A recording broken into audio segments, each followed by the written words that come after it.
បងប្អូនបាទយកអំណោយទៅចែកជូនជនភេសកបាទ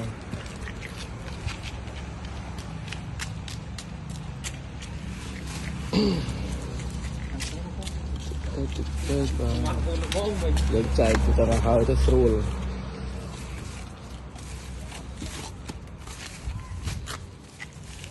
បាទដី5គីឡូបងប្អូននេះលីងដល់2 3រួចទៀតបាទបាត់អីមកទៀតបាទមានមីមានទឹកសុតត្រីខទឹកស៊ីអ៊ីវបាទអូខេទៀតហើយបងប្អូនណាយើងបានទៅជួសមុខ